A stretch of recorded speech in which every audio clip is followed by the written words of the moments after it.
2024 లేదా 25లో డిగ్రీ లేదా బీటెక్ చదివారా? సాఫ్ట్‌వేర్ జాబ్ కోసం ఎదురు చూస్తున్నారా? అయితే కోడ్ జ్ఞాన్ 100 డేస్ కోర్సులో చేరండి. జాబ్ సాధించండి. Welcome to Suman TV. నేను మీ సుమన్ టీవీ నాగ్. భార్యాభర్తల్లో మనం రెగ్యులర్గా చూస్తూ ఉంటాము. కొంతమంది బిహేవియర్ ఎలా ఉంటుంది అని అంటే చీటికి మాటికి అస్సలు సంబంధం లేకుండా హింసిస్తూ ఉంటారు. ఎస్పెషల్లీ విమెన్ అయితే టార్చర్ పెట్టేస్తూ ఉంటారు. ఇలా ఫేస్ చేసేటువంటి వాళ్ళు చాలామంది ఉన్నారు. ఏదో టైంలో మేబీ ఈరోజు హస్బెండ్ బాగుండి ఉండొచ్చేమో, కానీ ప్రీవియస్గా అయితే అలాంటి బిహేవియర్ ఏదో టైంలో జరిగి ఉంటుంది. లేదు ప్రస్తుతం ఇలా బిహేవ్ చేసి ఉండొచ్చు. వీడియో మొత్తం పూర్తిగా చూడండి. ఎందుకు అలా కసురుకుంటారు, ఎందుకు చీటికి మాటికి తిరుగుతూ ఉంటారు, వాళ్ళకి రోగం ఉంటుందా, అసలు ఏంటది, ఎలా ఉంటుంది అనేది ఈరోజు మనతో పాటు హైకోర్టు అడ్వకేట్ అలాగే రవీంద్రనాథ్ గారు ఉన్నారు. అది వారి మాటలు తెలుసుకుందాం. హలో రవీంద్రనాథ్ గారు. హాయ్ అండి నాగరాజ్ గారు. భార్యాభర్తల మధ్య మనం కొన్ని చూస్తూ ఉంటాయండి, ప్రతి చిన్నదానికి వేరే వాళ్ళని అరవటము కరవటము ఏదో చేసేస్తూ ఉంటారు. అంటే ఎంత అబ్యూజ్ ఉంటుందంటే, పలానా చోట పలానా వస్తువు ఉందనుకోండి, ఆ వస్తువు ఒక చోట నుంచి తీసి ఇంకో చోట పెట్టడం కూడా వేరే వాళ్ళకి నచ్చదు. అవునండి. హస్బెండ్ ఎలా చూస్తున్నాడు, టార్చర్ పెట్టేస్తుంటాడు సార్. అసలు మామూలుగా అనిపించదు. నరకం రోజు చూస్తూ ఉంటారు. కొంతమందికి ఆ నరకం తట్టుకోలేక ఇమోషనల్గా వీక్ అయిపోతూ ఉంటారు. రాత్రికి రాత్రే హ్యాంగ్ చేసుకుని చచ్చిపోయినటువంటి కూడా చాలా మంది ఉన్నారు. ఎందుకు అంటే వాళ్ళు అలా బిహేవ్ చేయడానికి ప్రధాన కారణాలు ఏముంటాయి, అంటే ఆ అబ్యూస్ కూడా ఎన్ని రకాలుగా ఉంటుంది, కొంతమంది ఫేస్ చేస్తూ ఉన్నారు. అంటే అది ఎలాంటి రకమైనటువంటి అబ్యూస్లో ఉన్నాను అని వాళ్ళు ఎలా తెలుసుకోగలుగుతారు? నాగరాజు గారు, భార్యాభర్తల వైవాహిక జీవితం దీనికి సంబంధించి అబ్యూజ్ అంటే గృహహింస, దీనికోసం ప్రత్యేకంగా సెక్షన్స్ కూడా ఉన్నాయి. నేను అది టచ్ చేయదలుచుకోవట్లేదు. అసలు గృహహింస ఎన్ని రకాలుగా ఉంటుంది, దీనికి ఒక కవి ఎప్పుడో ఒక సినిమాలో ఒక పాట కూడా రాశాడు. ఒంటరిగా తిరుగుఆడు లేడిని ఒక మనిషి చూసినాడు, చెంతకు చేరదీసినాడు, అభము శుభము తెలియని ఆ మహిళ అతనిని నమ్మింది, ఆ తరువాతే తెలిసింది అతను మనిషి కాడని, ఆ మనిషి రూపంలో ఉండి ఒక మానవ మృగమని. అంటే గృహహింస అంటే ఏదో పెద్దగానే కాదండి నాగరాజ్ గారు, అనేక రకాలుగా ఉంటాయి గృహహింసలు. ఆ మహిళ చెప్పుకోలేదు. ఇక్కడ రెండు రకాలుగా మనం ఒక సైంటిఫిక్గా చెప్పొచ్చు. అమ్మాయి కాస్త అందవికారంగా ఉండి, ఈ పదం వాడుతున్నాను కోసం అంటే కొంత అంత అందంగా, కొంత కలర్ కాంప్లెక్షన్ కావచ్చు, కొంత తక్కువగా ఉండి, అబ్బాయి కాస్త మంచి కలర్ఫుల్గా ఉన్నాడు అనుకోండి, ఇక అతను చేసినటువంటి టార్చరు అంటే, నేను ఈమెను ఉద్ధరించడానికే ఈమెను పెళ్లి చేసుకున్నానని చెప్పి తన సర్కిల్లో తన స్నేహితుల దగ్గర కూడా ఒక ప్రభావాన్ని చూపుతాడు. అది కూడా నేను వివరిస్తాను తర్వాత నెక్స్ట్ మాట్లాడే దీనిలో. కొన్ని సందర్భాలు అతను ఫైనాన్షియల్గా స్ట్రాంగ్ ఉన్నాడు అనుకోండి, ఈమెతో పోలిస్తే ఆర్థికంగా వాళ్ళ ఫ్యామిలీ కానీ కుటుంబం కానీ, అటువంటి సందర్భాల్లో ఈమె కాస్త ఆర్థికంగా లేదు అని చెప్పి కూడా అతడు కొన్ని రకాలుగా కూడా అబ్యూజ్ చేస్తూ ఉంటాడు, అదేవిధంగా హింసిస్తూ ఉంటాడు. బయటికి కనబడవండి ఈ యొక్క గృహహింసలు. ఆ స్త్రీ లోపల కుమిలిపోతుంటుంది. నా దగ్గరకు వచ్చే కేసులు నేను చూస్తాను. ఇద్దరు బయట కనిపించాలా బాగుంటారు, తిరుగుతారు, అన్ని రకాలుగా అన్ని రకాల యాక్టివిటీస్ అన్నీ కనిపిస్తాయి. కానీ అతడు ఒంటరిగా ఉండేటప్పుడు ఆ మహిళ మీద తీసుకున్నటువంటి టార్చర్ ఏదైతే ఉందో, ఆ అబ్యూజ్ ఏదైతే ఉందో, అది భయంకరంగా ఉంటుంది. అది పడుతున్నటువంటి ఆ మహిళకి మాత్రమే తెలుస్తుంది. తన అన్నయ్యలతో కానీ, తన తండ్రితో కానీ, తన సోదరులు, తన సిస్టర్స్తో కూడా చెప్పుకోలేదు, స్నేహితులతో అంతకన్నా చెప్పుకోలేదు. ఎందుకంటే ఎక్కడ పరువు పోతుందో, ఎక్కడ నన్ను డిగ్రేడ్ చేస్తారో, నా యొక్క హస్బెండ్ డిగ్రేడ్ చేస్తారని చెప్పి ఆ మహిళ లోపల కుమిలిపోతుంటే, కొన్ని కాల్స్ మాకు వస్తుంటాయి, కొన్ని కోల్డ్ కాల్స్ చేస్తారు. వాళ్ళు వాట్సాప్ కాల్ చేసి, సార్ ఈ రకంగా బాధపడుతున్నాం, దీనికి రెమెడీస్ చెప్పండి అంటారు. నేను కాసేపు వాళ్ళతో కౌన్సిలింగ్ కూడా చేస్తుంటాను. వాళ్ళు పడే మానసిక వేదన చాలా దారుణంగా ఉంటుందండి. ఎవరో ఒకరిని చెప్పుకోవాలని బాధపడుతుంటారు. అయితే ఎన్ని రకాలుగా ఈ మానసిక వేధింపులు కావచ్చు, లేకపోతే గృహహింస ఎన్ని రకాలుగా పడుతుంటారండి, నేను కొన్ని పాయింట్స్గా చెప్పే ప్రయత్నం చేస్తాను. అందులో మొట్టమొదటిది ఫిజికల్గా ఉన్నటువంటి హింస అండి. ఇది బయట కనిపిస్తుంది. శారీరకంగా ఒక భర్త పెడుతున్నటువంటి శారీరక హింస అంటే ఫిజికల్గా కొడుతూ ఉంటాడు, ఫిజికల్గా తంతూ ఉంటాడు, ఫిజికల్గా శరీరాన్ని గాయపరుస్తూ ఉంటాడు. కొన్ని సందర్భాల్లో ఆమెను కాలుస్తూ కూడా ఉంటాడు. అంటే బాగా వేడిగా ఉన్న వస్తువులు తీసుకొచ్చి ఆమె యొక్క ప్రైవేట్ పార్ట్స్ దగ్గరికి వెళ్ళి ఆమెను కాలుస్తూ ఉంటాడు. కొన్ని సందర్భాల్లో చూపించుకోలేదు, చెప్పుకోలేదు. నేను చెప్పినట్టుగా నువ్వు చేయకపోతే ఆమెను భయపెట్టి ఆమెను ఫిజికల్గా హింసిస్తూ ఉంటాడు. ఫిజికల్ టార్చర్ అనమాట అది. ఇంతే కాకుండా ఆమె యొక్క ప్రైవేట్ పార్ట్స్ మీద రకరకాల యాసిడ్స్ పోయడానికి కానీ రకరకాలుగా వెళ్తారు. బయట కనబడదు. ఆ బాధ ఆమె మాత్రం అనిపిస్తుంటుంది. సున్నితంగా ఉన్నటువంటి ఆవిడ ఏదైతే ప్రైవేట్ పార్ట్స్ మీద ఆవిడ అటాక్ చేస్తుంటాడు. మళ్ళీ బహిరంగ ఓపెన్గా ఉన్నటువంటి స్కిన్స్లో ఎక్కడ కూడా టచ్ చేయండి, చూడడానికి బాగుంటుంది. కానీ ఆవిడ అర్ధరాత్రి పూట పడే నరకం చూస్తే భయంకరంగా ఉంటుంది నాగరాజు గారు. శారీరకంగా పెడుతున్న బాధలు. ఇంతే కాకుండా కొంతమంది బయటికి బాగానే ఉంటారు, కొంత హెల్త్ ఇష్యూస్ బాగుంటాయి, మెడికల్గా కూడా సపోర్ట్ చేయడు, అంటే వైద్య సదుపాయం కూడా ప్రొవైడ్ చేయడు కొన్ని సందర్భాల్లో. ఇన్ని రకాలుగా శారీరకంగా బాధ పెడుతుంటాడు. ఇదొక టైప్ ఆఫ్ గృహహింస వస్తుంది. కొన్ని సందర్భాల్లో కొంతమంది హస్బెండ్స్ మత్తు పదార్థాలు లిక్కర్ ఇతను తాగుతాడు, ఆమెను కూడా తాగిస్తూ తాగమని చెప్పి ఆమెకి ఇంట్రెస్ట్ లేకపోయినా ఫోర్స్ చేస్తాడు. రాత్రులు ఒంటరిగా నేను కూర్చొని చెప్పి బాటిల్స్ తీసుకొచ్చి కూర్చొని ఆమెను బలవంతంగా తాగించే ప్రయత్నం చేస్తాడు. తాగకపోతే ఇంకో రకంగా హింసిస్తాడు ఆమెని. అంటే అది కూడా మనకి శారీరక హింస కిందకు వస్తుంది నాగరాజు గారు.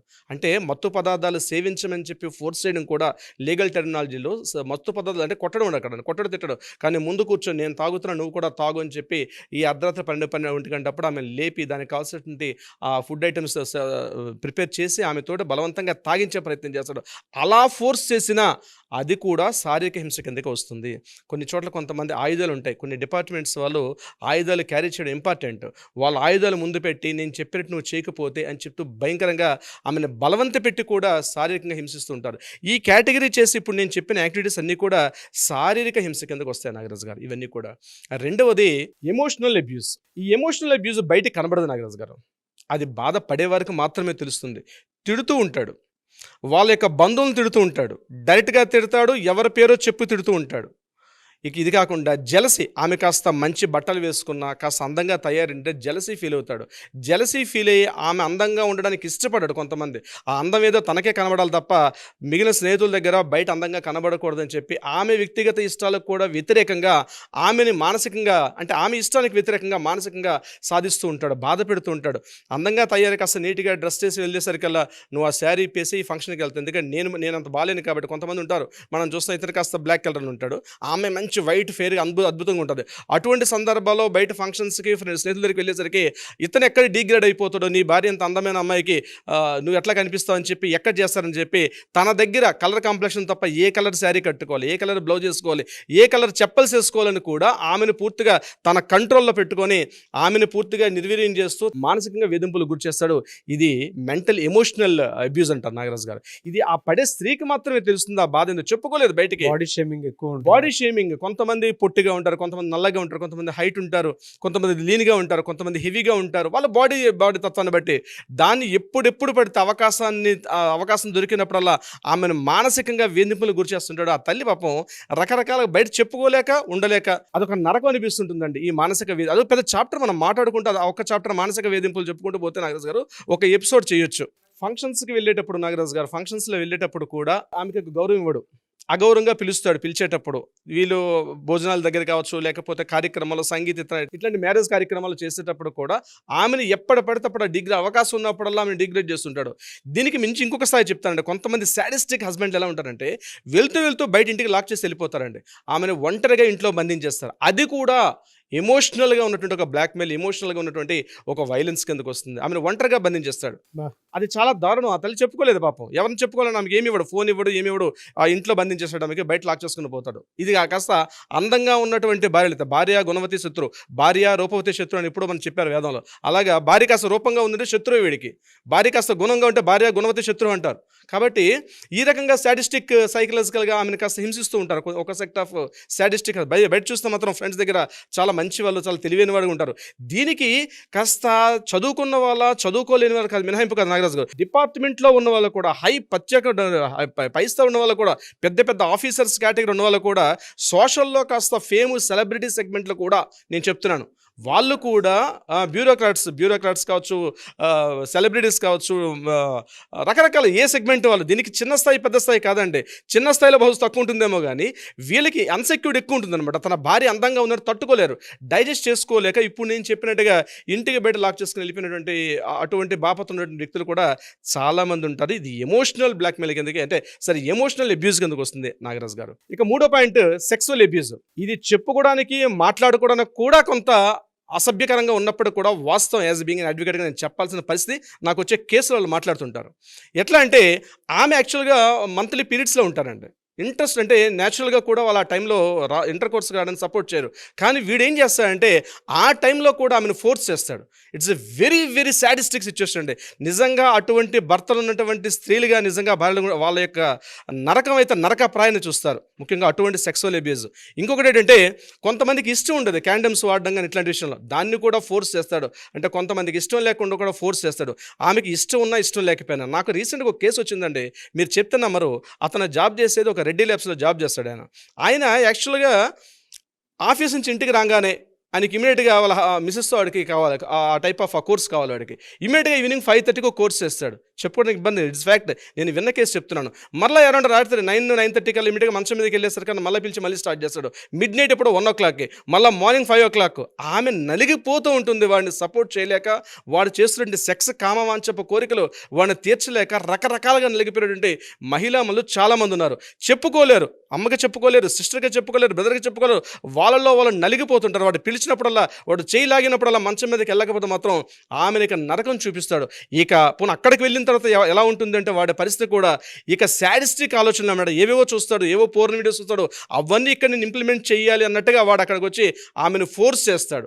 ఇవన్నీ వాళ్ళు పర్సనల్గా మాతో కౌన్సిలింగ్ వచ్చేటప్పుడు మేము సింగిల్గా కూర్చున్నప్పుడు చెప్తారు, మిమ్మల్ని ఒక బ్రదర్ స్థానంలో కూర్చొని చెప్తున్నామండి, మా ఎవరిని చెప్పుకోలేకపోతున్నాం, ఈ రకంగా వీటితో బాధపడుతున్నాం, మాకు డివోర్స్ ఇప్పించండి, మేము వీటిని బాధ భరించలేకపోతున్నాం అంటారు. సరే, మేము కౌన్సిలింగ్గా టెక్నికల్గా వాళ్ళతో మాట్లాడి మేము చేసే ప్రయత్నం చేస్తాం. కానీ సెక్సువల్ అబ్యూజ్ అనేది అంత పతాక స్థాయిలో ఉంటుంది, అంత తీవ్ర స్థాయిలో ఉంటుంది నాగరాజు గారు. మరికొంతమంది ఉంటారు నాగరాజు గారు, అది కాస్త పతాక స్థాయిలో ఉంటుంది, అంటే తీవ్రంగా ఉంటుంది. నువ్వు ఎలాగూ ఇంటి నుంచి ఆస్తి తీసుకొని రాలేకపోయావు, మా ఫ్రెండ్స్ దగ్గరకో నేను చెప్పిన వాళ్ళ దగ్గరికి వెళ్ళి వారికి శారీరక వాంఛలు తీర్చుకొని రమ్మని చెప్పి కూడా ఫోర్స్ చేసినటువంటి మగరాయిలు చాలామంది కూడా ఉన్నారు. నాకు తెలిసిన కేసులో నేను చూస్తున్నాను. వాళ్ళు ఫోర్స్ చేస్తారు. అంటే నేను చెప్పిన వ్యక్తి దగ్గరికి వెళ్ళి అతనితో కాసేపు 1/2 hour 1 hour అతను అడిగినటువంటి వాంఛ తెచ్చుకునిరా, నాకు నా జాబ్ ప్రమోషన్ కావచ్చు, ఇతరత్రా కావచ్చు అని చెప్పి ఇలా ఇనిషియేట్ చేసినటువంటి వ్యక్తులు కూడా చాలామంది ఉన్నారు. ఇంతే కాకుండా మరికొంతమంది ఉంటారు. వాళ్ళు ఏం చేస్తారంటే, వీళ్ళు ఏదైతే 4 గోడల మధ్య చేసుకున్నటువంటి ఏదైతే ఈ ప్రైవేట్ కార్యక్రమం ఉందో దీన్ని కంప్లీట్గా వాళ్ళు వీడియో తీస్తారు. గట్టిగా మాట్లాడితే నేను పోర్న్ వీడియోస్లో పెడతానని, సోషల్ మీడియాలో పెడతానని ఈ యొక్క వీడియోస్ వాళ్ళ ఫ్రెండ్స్ కూడా పంపించి ఆనందించినటువంటి కొంతమంది సూడో సాడిస్టిక్ కొంతమంది వ్యక్తులు కూడా ఉంటారు నాగరాజు గారు. అంటే ఆమె చెప్పుకోలేకపోద్ది. ఆ 4 గదుల మధ్యలో ఒక నరకం అంటే బహుశా ఎక్కడో మనం పుస్తకాలు నరకం కాదు, ఇక్కడే ప్రత్యక్ష నరకాన్ని చూస్తుంది ఆవిడ. అణువణువు ప్రత్యక్ష నరకాన్ని చూస్తుంది ఆవిడ. అంటే ఫ్రెండ్స్తో వెళ్ళమని చెప్పిన కొంతమంది ఉంటారు, కొంతమంది వీడియోస్ ఏమని చెప్పే వాళ్ళు కొంతమంది ఉంటారు. ఒకటి వీడు చేసే యాక్టివిటీస్ కూడా రకరకాలుగా చేసే యాక్టివిటీస్ కొన్ని ఉంటాయి. ఎక్కడెక్కడ చూసినని కూడా ఆ భంగిమలను కూడా ఇక్కడ ప్రయత్నాలు చేస్తాడు వాడు. ఆమెని ఒక యాక్చువల్గా ఏంటంటే ఒక మనిషి అన్నటువంటి ఒక వస్తువు మారిపి, ఒక మనిషి అన్నటువంటి ఒక విషయం మర్చిపోయి ఒక వస్తువు మాత్రం ఒక టాయ్ అనుకుంటాడు. యాక్చువల్గా ఎంజాయ్ మర్చిపోయి ఆమెను పూర్తిగా ఒక టాయ్గా వాడుకోవడం మొదలు పెడతాడు ఆయన. అలాంటి సెక్సువల్ అబ్యూజ్ అనేది ఇది ఒక టైప్ ఆఫ్ అబ్యూజ్. ఇది కూడా ఒక దీని కిందకి వస్తుంది నాగరాజు గారు, అంటే గృహహింస కిందకే వస్తుంది. ఇక 4th పాయింట్ విషయానికి వచ్చినట్లయితే టెక్నికల్ అబ్యూజ్. ఇది రీసెంట్ కాలంలో చాలా ఎక్కువైపోయిందండి. చాలామందికి తెలియని విషయం, మహిళలకు కూడా వాళ్ళ యొక్క పాస్వర్డ్స్ కానీ ఈమెయిల్స్ కానీ వాళ్ళకున్న ఏదైతే ఉందో అది ఈవెన్ భర్తకు కూడా చెప్పుకోకూడదు. భర్త అడిగినా సరే అది కూడా ఒక అబ్యూజ్ కిందకే వస్తుంది. ఎందుకంటే తన వ్యక్తిగత స్వేచ్ఛని, తన ప్రైవసీని కాపాడుకునే హక్కు ఆమెకు ఉంటుంది. భర్తనంత మాత్రం ప్రతి విషయం తెలియపరచడం లేదు. అయితే కానీ ఇక్కడ భర్తలు ఏం చేస్తారంటే, ఆమె వాడుతున్న ప్రతి ఒక్క పాస్వర్డ్, ఇంట్లో వాడుతుంటే మొబైల్ వాడితే వాట్సాప్ని లాక్ చేసుకుంటే వాట్సాప్ యొక్క పాస్వర్డ్ కూడా తెలుసుకుంటారు. మెయిల్ వాడితే మెయిల్ యొక్క పాస్వర్డ్, ఆమెకున్న బ్యాంక్ అకౌంట్స్ యొక్క పాస్వర్డ్స్, ఆమెకున్నటువంటి సోషల్ మీడియా పాస్వర్డ్స్ ప్రతిదీ కూడా తెలుసుకొని చెప్పకపోతే ఆమెను రకరకాలుగా హింసించే వ్యక్తులు ఉన్నారు. ఇంకొక విషయం ఏంటంటే, ఆమె ఒకవేళ ఎంప్లాయీ శాలరీ తీసుకొస్తే దాన్ని కూడా వీళ్ళ అకౌంట్ ఎంత అమౌంట్ పడింది దాన్ని కూడా ఇమీడియట్గా డ్రా చేసుకుంటారు వీళ్ళు. ఇది నేను తర్వాత ఫైనాన్షియల్ అబ్యూజ్లో నేను చెప్తాను. కానీ ఇక్కడ టెక్నికల్ అబ్యూజ్లో ఇన్ని పాయింట్స్ వస్తాయి. ఈ టెక్నికల్ అబ్యూజ్లో వీళ్ళు ఏం చేస్తారంటే మానిటరింగ్ కూడా వీళ్ళే చేస్తారు. అకౌంట్స్ వాళ్ళే ఉంటాయి, టెక్నికల్గా వాటిని మానిటరింగ్ చేసేంత కూడా వీళ్ళే ఉంటారు. సో ఇది కూడా ఒక అబ్యూజ్ కిందకి వస్తుంది. మిగిలిన విషయాలు బాగానే ఉంటారు, కానీ ఆమెకి వ్యక్తిగత స్వేచ్ఛ లేకుండా ఆమె టెక్నికల్గా వాడుతున్న ఫోన్ మొదలుకొని ఆమె సిస్టము, ల్యాప్టాప్ అన్నీ కూడా ఇతను మాత్రమే హ్యాక్ చేసి కంట్రోల్ పెడతాడు. కొన్ని సందర్భాలు హ్యాక్ చేస్తాడు వాడు, ఏదైనా సందర్భాల్లో పనికొస్తుందని చెప్పి వాటిని హ్యాక్ చేసి కూడా తను పెట్టుకుంటాడు. ఇది కూడా టెక్నికల్ అబ్యూజ్ కిందకి వస్తుంది. ఇక 5th పాయింట్ విషయానికి వచ్చినట్లయితే ఫినాన్షియల్ అబ్యూజ్. ఇది ముఖ్యంగా బోత్ ఆర్ ఎంప్లాయీస్ ఉండే సందర్భాల్లో ఆమె యొక్క శాలరీ ఏదైతే ఉంటుందో ఇమీడియట్గా శాలరీ పడిన వితిన్ మినిట్స్లో ఇమీడియట్గా ఇతని అకౌంట్లోకి వచ్చేసేయాలి. అదేవిధంగా ప్రతి ఖర్చు, ఇంట్లో ఎంతెంత ఖర్చు పెడుతున్నారు, ఏం చేస్తున్నారు అనే విషయం కూడా ప్రతిదీ కూడా ఇతను చెప్తాడు. ఒక సినిమాలో జోక్ కూడా ఉంటుంది, మీకు ఫన్నీగా తీసుకున్న వాస్తవం అదే. ఈరోజు కూరకు వంకాయలు నిండి ఉండాలి, నిండి బీరకాయలు ఉండాలంటే ఎంతమంది వస్తారో లెక్క ప్రకారం ఇస్తాడు. ఇంతలోనే సర్ది పెట్టుకోవాలి అంతే. నువ్వు పిసినారి పద్మనాభం అంటే బడ్జెట్ పద్మనాభం అంటారు, అట్లాంటి కేటగిరీ. వీడు మాత్రం మంచి ఆఫీసరే, కానీ బడ్జెట్ ఇంతలోనే ఖర్చు పెట్టు, నీకు ఇంతే బడ్జెట్ అని. ఈ బడ్జెట్లోనే మీ వాళ్ళు ఎవరు వచ్చినా, మా వాళ్ళు ఎవరు వచ్చినా, ఫ్రెండ్స్ వచ్చినా, ఇతను మాత్రం చక్కగా జలసాలు తెస్తాడు. సాయంత్రం అయితే లిక్కర్ అంటాడు, పార్టీ అంటాడు. ఇతని ఖర్చులకు మాత్రం ఒక నియంత్రణ ఉండదు, కానీ తన భార్య పెట్టే ప్రతి ఖర్చు మీద నియంత్రణ పెడతాడు.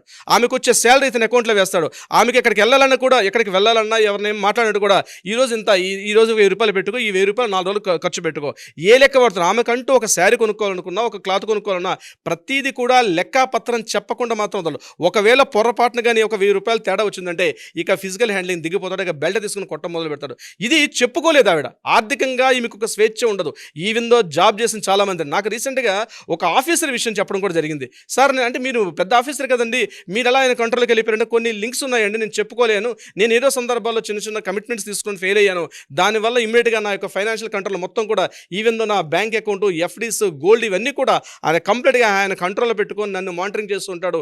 నేనేదైనా తప్పు చేస్తే మాత్రం నన్ను డివోర్స్ ఇస్తా అని చెప్పి భయపెడుతూ ఉంటాడు. సార్ ఫైనాన్షియల్గా ఇన్ని రకాలుగా అబ్యూజ్ చేస్తాను, దీనికి రెమెడీ ఏంటని చెప్పి రావడం కూడా నా దగ్గరికి రావడం జరిగింది ఆ యొక్క స్త్రీమూర్తి. ఫైనాన్షియల్ అబ్యూజ్లో మరొకటి ఉంటుందండి. పెళ్లి కట్నం కావచ్చు, ఇతరత్ర కారణాలు కావచ్చు, అటువంటి సందర్భాల్లో ఇంటి అంటే పుట్టింటి దగ్గర నుంచి ఏమీ తీసుకొని రాలేదని చెప్పి ఇతను అనేక సందర్భాలు ఆమెను ఫోర్స్ చేస్తుంటాడు. మీ నాన్నగారిని అడిగి అమౌంట్ తీసుకుంటా, మీ అన్నయ్యని అడిగి అమౌంట్ తీసుకుంటా, లేకపోతే నేను పలానా ప్రాపర్టీ కొంటున్నాను కాబట్టి అక్కడ ఇన్వెస్ట్మెంట్కి మీ దగ్గర నుంచి అమౌంట్ తీసుకుంటామని చెప్పి ఆమెను ఫోర్స్ చేస్తూ ఉంటాడు. అంటే ఏదైనా ఒక కంపెనీ పెడుతున్నానో, లేకపోతే ఏదో ల్యాండ్ కొంటున్నానో, లేకపోతే ఏదైనా ఒక ఫైనాన్షియల్ కమిట్మెంట్లో మీ పేరెంట్స్ దగ్గరికి వెళ్ళి అడిగి తీసుకుని రా, లేకపోతే అప్పటిదాకా మళ్ళీ నా గుమ్మ మీదకి రావద్దని చెప్పి వెంబడించి వాళ్ళని నెట్టివేసే ప్రయత్నం కూడా చేస్తారు నాగరాజు గారు కొంతమంది వ్యక్తులు. అటువంటిది కూడా ఫైనాన్షియల్ అబ్యూజ్ కిందకి వస్తుంది. మరి ఎలా సార్, అంటే దీనికి సొల్యూషన్ కావాలి అనుకుంటే ఎట్లా అంటే ఎక్స్ట్రీమ్లో ఉంటుంది. జనరల్గా మీరు చెప్పే అన్నీ మామూలుగా లేవు. అంటే ఇప్పుడు ప్రస్తుతం ఏ 5 కనుక మనం చూసుకుంటే ఏదో ఒక రకమైనటువంటి చిత్రహింసలో డెఫినెట్గా ఉన్నారు, అసలు డౌటే లేదు. అవునండి. దీనికి సొల్యూషన్ ఏంటి సార్ అసలు? నాగరాజు గారు వీటికి సొల్యూషన్ ఏంటంటే ఆల్రెడీ ఒక ఎక్స్ట్రీమ్ స్టెప్లోకి వెళ్ళిపోతారు. అప్పుడు మాత్రమే వీళ్ళు గుర్తిస్తారు. మొదట్లో యాక్సెప్టెన్స్ ఇవ్వకపోయినప్పటికి కూడా తర్వాత మెల్లగా యాక్సెప్టెన్స్ ఇచ్చేస్తారు. తర్వాత కొద్ది రోజులు తెలుస్తుంది, వీడు నన్ను సాడిస్టిక్గా నన్ను ఇబ్బంది పెడుతున్నాడని గుర్తించేసరికి జరగాల్సిన డ్యామేజ్ జరిగిపోతుంది. దీనికి మెయిన్ ఏంటంటే నాగరాజు గారు, ఒకటి కౌన్సిలింగ్ చేయడం అనేది వెరీ వెరీ ఇంపార్టెంట్. దీనికి సంబంధించినటువంటి ఎవరైనా బాధితులు ఉంటే ఇమీడియట్గా కింద స్క్రోల్ అవుతుంది, మనం కాంటాక్ట్ చేయగలిగితే తప్పనిసరిగా మన లీగల్ వాళ్ళకి అప్రోచ్ అవుతారు. వాళ్ళకి మెడికో అండ్ లీగల్గా కూడా బోత్ సైడ్స్ కూడా వాళ్ళకి ఒక కౌన్సిలింగ్ చేసే ఒక ప్రొసీజర్ ఉంటుంది. ఆ సిస్టంలో వాళ్ళని మనం కౌన్సిలింగ్ చేస్తాం, అది వాళ్ళు కోఆపరేట్ చేస్తే. ఇది కాకుండా ఇంకా ఏదైనా తీవ్రంగా ఉంటే కూడా న్యాయపరంగా కూడా కొంత రెమెడీస్ చేసుకోవచ్చు నాగరాజు గారు. అప్రోచ్ అవ్వచ్చు మిమ్మల్ని. డెఫినెట్గా అప్రోచ్ కావచ్చు అండి. పార్ట్ 2 వీడియో అనుకుంటున్నానండి. ఎందుకు అని అంటే సొసైటీలో ఇలాంటి వాటికి సంబంధించి చాలా ఎక్కువ జరుగుతూ ఉంటాయి. దీనికి ఒక సొల్యూషన్ లాగా ఒక వీడియో చేద్దాం నేను అనుకుంటున్నాను. ఒకవేళ మీరు కనుక ఆ ప్రాబ్లంలో ఫేస్ చేస్తూ ముందుకు వెళ్తున్నటువంటి వాళ్ళు ఎవరైతే ఉంటారో ఎక్స్ట్రీమ్ కండిషన్లో, మీరు కింద కామెంట్ బాక్స్లో వీడియో చూసిన తర్వాత పార్ట్ 2 సొల్యూషన్ వీడియో కావాలని చెప్పేసి కనుక మీరు పోస్ట్ చేస్తే డెఫినెట్గా వాటి మీద మేము వీడియో చేస్తాం. బట్ మీరు అనుకున్న విధంగా మీకుండేటువంటి ప్రాబ్లం ఏదైతే ఉందో మీరు చెప్తేనే తెలుస్తుంది. దీనికి పార్ట్ 2 డెఫినెట్గా కావాలి అని అంటే సొల్యూషన్ రూపంలో ఒక వీడియో అయితే చేస్తాము. ఎందుకు అని అంటే చాలామంది ఫేస్ చేసేటువంటి వాళ్ళకి మాత్రమే తెలుసు. నాగరాజ్ గారు పార్ట్ 2 కావాలి, మాకు డెఫినెట్గా దీని మీద మీరు ఏదైనా చేయండి, మేము చూస్తాము, మేము ఒక 1 lakh వరకు దీన్ని షేర్ చేసినా సరే మాకు పార్ట్ 2 ఒక 1000 కామెంట్స్ అన్న కింద కామెంట్ బాక్స్లో కనుక మీరు పోస్ట్ చేస్తే మీకు ఎలా కావాలని చెప్పేసి మీరు అనుకుంటున్నారని చెప్తే ఒక హై సోషల్గా చూసుకున్నా పర్సనల్గా చూసుకున్నా కూడా ఒక మంచి సొల్యూషన్ వీడియోని కింద పార్ట్ 2లో మేము డెఫినెట్గా చేస్తాము. అండ్ ఒకవేళ ఎక్స్ట్రీమ్ కండిషన్స్లో ఉన్న ఇంకా అన్అవైడబుల్ సిచ్యువేషన్ అనుకున్నప్పుడు మాత్రం మీరు అప్రోచ్ అవ్వాలనుకుంటే స్క్రీన్ మీద రవీంద్రనాథ్ గారి కాంటాక్ట్ నెంబర్ కనిపిస్తుంది, దాన్ని మీరు కాల్ ఆర్ మెసేజ్ వాట్సాప్ చేసి మీరు అప్రోచ్ అవ్వచ్చు. ఈ వీడియో లైక్ చేయండి, షేర్ మాత్రం తప్పకుండా చేయండి. ఇలాంటి మరిన్ని వీడియోస్ కోసం మా ఛానల్ ఫాలో అవ్వండి. Thank you. సుమన్ టీవీలో మీ పర్సనల్ అండ్ బిజినెస్ ప్రమోషన్స్ కోసం కింది నెంబర్కి కాంటాక్ట్ చేయండి.